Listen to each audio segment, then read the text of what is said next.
दोस्तों, आज जो कहानी आप सुनने जा रहे हैं वो दिल दहला देने वाली है। एक महिला पुलिस अफसर एक कैदी के पास जाती है और कहती है, तुम्हारे पास सिर्फ 2 महीने का समय है, उसके बाद तुम्हें फांसी दी जाएगी। अगर तुम्हारी कोई आखिरी ख्वाहिश हो तो बता दो ताकि हम उसे पूरा कर सकें। लेकिन कैदी उदास नहीं होता बल्कि मुस्कुराकर कहता है, मेरी आखिरी ख्वाहिश ये है कि मैं जब तक जिंदा हूं हर रात एक कुंवारी लड़की के साथ गुजारूं। महिला पुलिस अफसर जिसका नाम संध्या है, यह सुनकर हैरान रह जाती है और कहती है, ये संभव नहीं है, हम किसी निर्दोष लड़की को इस तरह मजबूर नहीं कर सकते।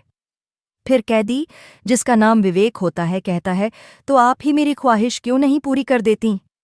संध्या पहले तो गुस्से में आ जाती है, लेकिन अपने गुस्से को काबू में रखते हुए जवाब देती है, मैं एक पुलिस अफसर हूं, ऐसा कैसे कर सकती हूं? वो विवेक से दूसरी कोई ख्वाहिश पूछती है, मगर विवेक बार बार वही बात दोहराता है। चलिए दोस्तों, बिना देर किए इस चौंकाने वाली सच्ची घटना की शुरुआत करते हैं। संध्या एक निडर और साहसी पुलिस अफसर थी, जिसे पुलिस की नौकरी किए अभी 1 साल ही हुआ था। वह अपने क्षेत्र में कानून का सख्ती से पालन करवाती थी। एक दिन उसे सूचना मिलती है कि एक गांव में एक लड़के ने अपनी मां को मार दिया है।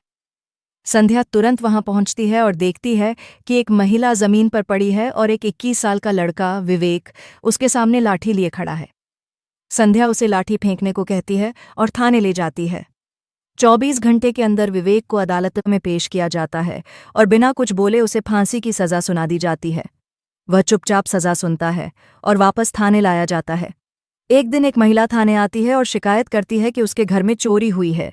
संध्या अपने साथियों को जांच के लिए भेजती है और खुद थाने में विवेक के पास जाती है। संध्या विवेक से पूछती है, तुम्हें दुख नहीं है कि तुम्हें फांसी की सजा मिली है? लेकिन विवेक मुस्कुरा देता है।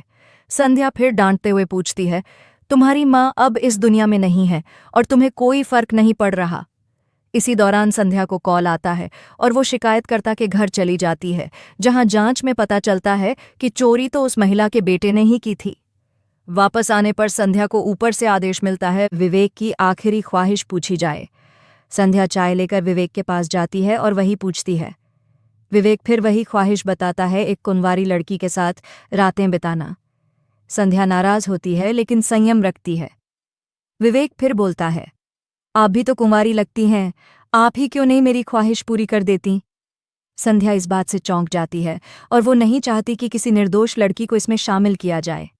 रात में वह पुलिस की वर्दी उतारकर साड़ी पहनकर विवेक के पास आती है। दोनों संबंध बनाते हैं और कुछ देर बातें करते हैं। विवेक कहता है, आप जैसे अफसर बहुत कम होते हैं, आपने मेरी आखिरी ख्वाहिश पूरी की। संध्या पूछती है, क्या तुमने वाकई अपनी मां को मारा था? विवेक जवाब देता है, नहीं, मैं तो उसे बचाने की कोशिश कर रहा था, लेकिन जब तक मैंने लाठी उठाई बहुत देर हो चुकी थी। संध्या इस पर भरोसा करके फिर से विवेक को अदालत लेकर जाती है। विवेक अब सच्चाई बताता है और अदालत उसे निर्दोष साबित करती है। असली दोषी को सजा मिलती है।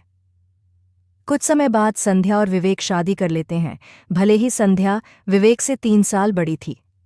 दोस्तों, ये कहानी यहीं खत्म होती है।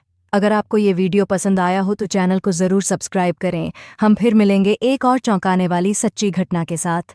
तब तक के लिए अलविदा।